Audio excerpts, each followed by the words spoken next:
Bien-aimés dans le Seigneur, bonjour une fois de plus, bienvenue à notre rubrique. Ce matin, nous parlons de la communion, de la conséquence du péché sur la communion. Nous commencerons en disant ceci. Ce n'est pas parce que nous vivons sous la grâce que nous devons minimiser l'impact que les conséquences du péché ont sur notre communion avec Dieu et aller jusqu'à mépriser la morale chrétienne. Non, bien-aimés. Non.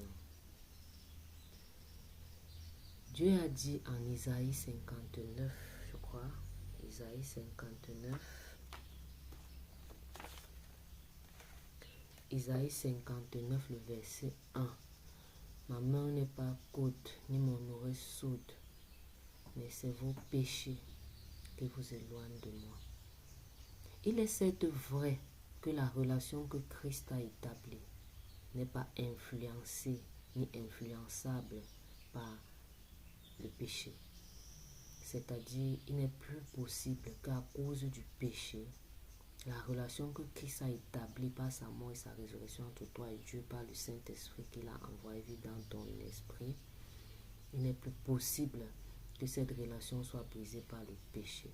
Mais l'autre type de relation qui est la communion avec Dieu par le Saint-Esprit, c'est-à-dire cette relation personnelle que tu as avec Dieu, est brisée par le péché.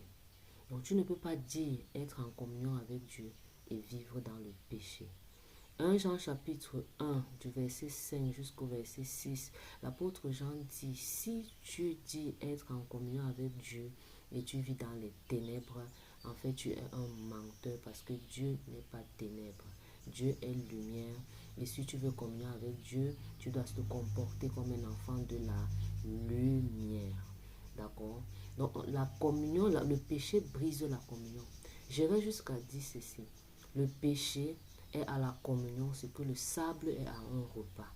Okay? Vous savez par exemple votre repas, votre tapioca, vous voulez mettre le sucre, mais à la place vous mettez plutôt du sable. Cela devient immangeable, n'est-ce pas? De la même façon, le péché rend immangeable le repas de communion avec le Seigneur. La communion n'est pas quelque chose de nouveau. D'Adam jusqu'à Jean-Baptiste, les chrétiens ont les hommes, parce qu'on ne parle pas encore des chrétiens, les hommes ont été quelquefois en communion avec Dieu. Mais ce qui dérangeait surtout et généralement, c'était le péché. Donc maintenant, ça n'a pas changé, bien aimé. Ce n'est pas parce que nous vivons sous la grâce que cela a changé. La seule chose qui a changé sur la grâce, c'est le fait que le Saint-Esprit de Dieu vienne maintenant vivre dans notre esprit. Il n'est plus ailleurs, il est en nous. C'est la seule chose de nouvelle. Ce n'est pas dire que les règles de Dieu ont changé, non. C'est juste que la possibilité nous a été désormais donnée par le Saint-Esprit afin que nous puissions mettre en pratique ces règles de Dieu. C'est pour ça que Jésus a dit, il n'est pas venu abolir la loi, mais l'accomplir, comme pour Dieu nous donner la possibilité de l'accomplir ou de mettre en pratique les préceptes de Dieu. Donc on meurt dans sa communion.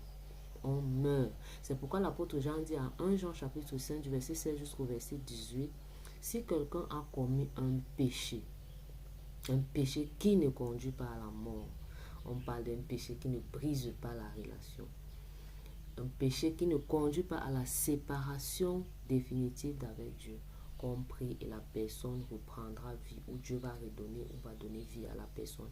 Maintenant, la vie dont il est question ici, c'est la vie dans sa communion avec Dieu, pas dans la relation. Dans sa communion avec Dieu, il insiste dans les versets 17 et 18, dans les versets 17 et 18, un enfant de Dieu ne commet pas de péché qui conduit à la mort. Donc, il ne s'agit pas d'une mort qui concerne la perte du salut. On ne perd pas le salut. Il s'agit de la mort dans sa communion. Donc, le péché et la communion ne font pas bon ménage. Donc, si tu dis être de Dieu ou en train de faire selon Dieu et que tu vis délibérément dans le péché, rassure-toi, ce que tu dis est contraire aux Écritures. Dieu vous bénisse. À demain pour une nouvelle rubrique.